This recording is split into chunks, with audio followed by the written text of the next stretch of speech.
शिवाय। ओम नमः शिवाय। ओम नमः शिवाय। पुणी आपण को मोर यूट्यूब चैनल को स्वागत। आज आम भारतर एमती एक तीर्थस्थान विषय आम आलोचना करूँ जहाँ आपण मैंने तार कहानी इतिहास प्राय संपूर्ण जानी नथिबे बा जदि भी जानी थांती अधिक किछि ताले दया करी टिके मते मेसेज करिवे मु आपन को मतामत सुनी खुशी हेबी। आज आम अमरनाथ कहानी विषय आलोचना करिबा। ए अमरनाथ जम्मू काश्मीर श्रीनगर ठारू 135 किलोमीटर दूर रे उत्तर पूर्व दिगरे हिमालय रे अवस्थित। यह साधारणतः समुद्र पतन ठारू 13,600 फुट उच्चरे अवस्थित। यही अमरनाथ ज्योतिर्लिंग को यह स्वयंभू तेणु या अमरेश्वर ज्योतिर्लिंग कहुए। यही अमरनाथ यात्रा साधारणतः श्रावण पूर्णिमा ठारू आरंभ होता है। जुलाई एवं अगस्ट मासरे यही अमरनाथ जो स्वयंभू शिवलिंग बरफ रे तैयारी होती तार देखिबार सुजोग मिले। साधु सन्तों कहवा अनुसार यही शिवलिंग संपूर्ण विलुप्त हो न था, ता क्षुद्र आकार थाए, किंतु जुलाई एवं अगस्ट मासरे यह साधारणतः बृहत्कार रूप से देखा दे था दृश्यमान होता है।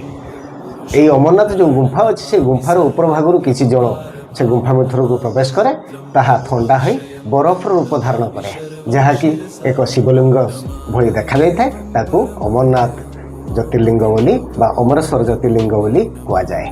यही ज्योतिर्लिंग को प्रथमे ऋषि भृगु बाहर करते खोजी बाहर करते। से निकटस्थ पड़ोशी ग्रामर लोक मानू यही कथा शुणेले एवं से ग्रामर लोक मैंने अधिवासी माने प्रथम करी श्रावण मास पूर्णिमा दिन ठारू तांकर से अमरनाथ यात्रा आरंभ करथिले। से दिन ठारू ये अमरनाथ यात्रा श्रावण मास ही आरंभ होता है। यही अमरनाथर कहानी पौराणिक तथ्य ए विषय आम जानू। ये अमरनाथ गुंफा मनुष्यकृत नुहे, यह प्रकृति द्वारा सेठारे थिबा मंदिर गुंफा एवं शिवलिंग सबू स्वयंभू एटा प्रकृति द्वारा सृष्टि होती। आ विषय आम प्रथम जानिबा ऐतिहासिक तथ्य कौन।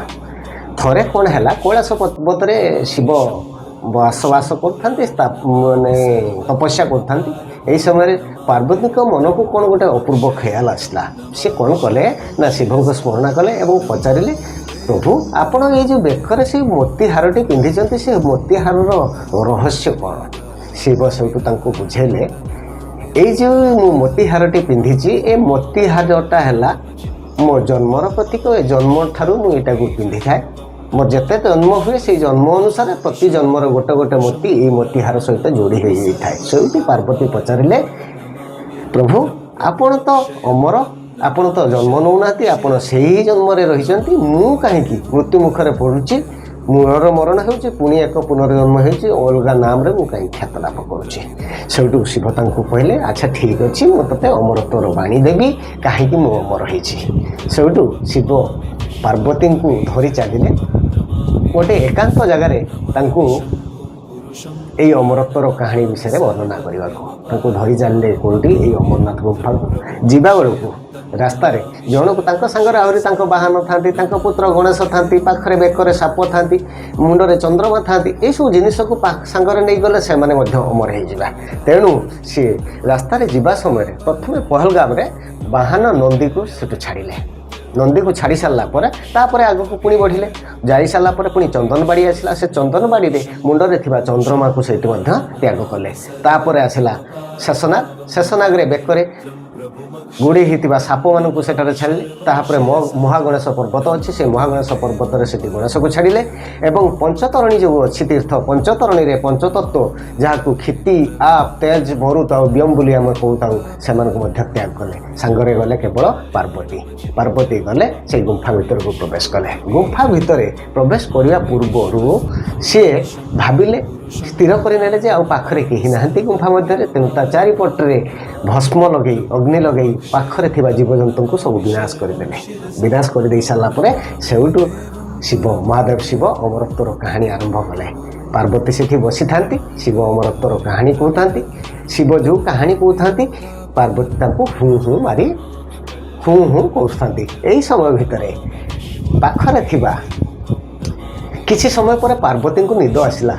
ପାର୍ବତୀ ନିଦରେ ଶୋଇଗଲେ। କିନ୍ତୁ ସୌଭାଗ୍ୟବଶତଃ ଶିବଙ୍କ ଆସ୍ଥାନ ତଳେ ଦୁଇଟି ଗୋଟେ ପାରା ବସା କରିଥିଲା। ଗୋଟେ ପାରା ବସା କରିଥିଲା, ସେଥିରେ ଦୁଇଟି ଅଣ୍ଡା ଥିଲା। ସେଇ ଅଣ୍ଡା ଭିତରେ ଥିବା ପାରା ଛୁଆ ଗୁଡ଼ିକ ଏଇ କଥା ଗୁଡ଼ିକୁ ଶୁଣୁଥାନ୍ତି। ଯେତେବେଳେ ପାର୍ବତୀ ଶୋଇଯାଇଥିଲେ ସେତେବେଳେ ଏ ପାରା ଛୁଆ ହୁଁ ହୁଁ ହୁଁ ହୁଁ କରୁଥାନ୍ତି।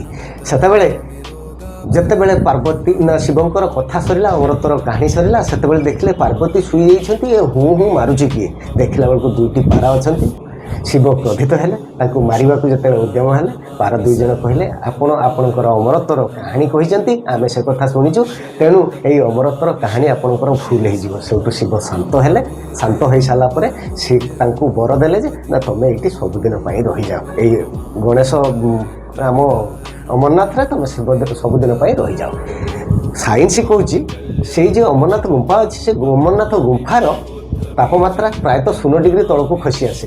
ଯେଉଁ 0 ଡିଗ୍ରୀ ତାପମାତ୍ରାରେ ଗୋଟେ ପାରା ପକ୍ଷୀ ବଞ୍ଚିବା ସମ୍ଭବ ନୁହେଁ। କିନ୍ତୁ ଦୀର୍ଘ ଦିନ ଧରି, ଶହ ଶହ ବର୍ଷ ଧରି ସେଇ ପାରା ଦୁଇଟି ରହିବାର ଲୋକମାନଙ୍କ ମୁଖରୁ ଜଣାପଡ଼ୁଛି। ସେ ପାରା ଦୁଇଟି ଅମରତ୍ୱ ପ୍ରାପ୍ତ କରିଛନ୍ତି।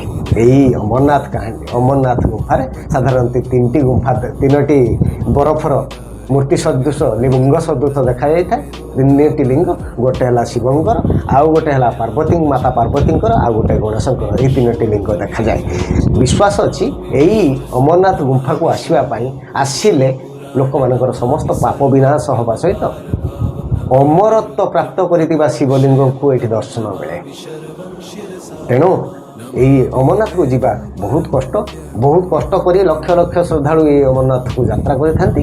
ଅମରନାଥ ଯାତ୍ରା ଏମିତି ବହୁତ କଷ୍ଟଦାୟକ ହେଇଥାଏ। ଆପଣ କେବେ ଯଦି ଆସୁଛନ୍ତି ଏଇ ଅମରନାଥ ଆସି ବୁଲି ଯାଆନ୍ତୁ, ଶିବଙ୍କର ସାନ୍ନିଧ୍ୟ ଲାଭ କରନ୍ତୁ। ଆଉ ଏଇ ଅମରନାଥ ଯାତ୍ରା ସାଧାରଣତଃ ଶ୍ରାବଣ ପୂର୍ଣ୍ଣିମାରୁ ଆରମ୍ଭ ହୋଇଥାଏ। ଆପଣ କେବେ ଆସନ୍ତୁ, ଏହି ଅମରନାଥ ଯାତ୍ରାରେ ସାମିଲ ହୁଅନ୍ତୁ ଏବଂ ପାଖରୁ ସ୍ୱୟମ୍ଭୁ ଶିବଙ୍କୁ, ଅମରତ୍ୱ ପ୍ରାପ୍ତ କରୁଥିବା ଶିବଙ୍କୁ ପାଖରୁ ଦର୍ଶନ ଲାଭ କରନ୍ତୁ। ରହୁଛି, ନମସ୍କାର, ରାଧେ ରାଧେ। ଯଦି ଆପଣଙ୍କୁ ମୋର ଏଇ କଥାଟି ଭଲ ଲାଗୁଥାଏ, ଆପଣଙ୍କୁ କିଛି ଶିକ୍ଷଣୀୟ କଥା ମୁଁ ଦେଉଥାଏ, ତାହେଲେ ଦୟାକରି ମୋ ଚ୍ୟାନେଲକୁ ସବସ୍କ୍ରାଇବ୍ କରନ୍ତୁ, ଲାଇକ୍ ସେୟାର କରନ୍ତୁ ଏବଂ ଆପଣଙ୍କର ସୁଚିନ୍ତିତ ମତାମତ ମୋତେ କମେଣ୍ଟ ମାଧ୍ୟମରେ ଜଣାନ୍ତୁ। ରହୁଛି, ନମସ୍କାର, ହର ହର ମହାଦେବ।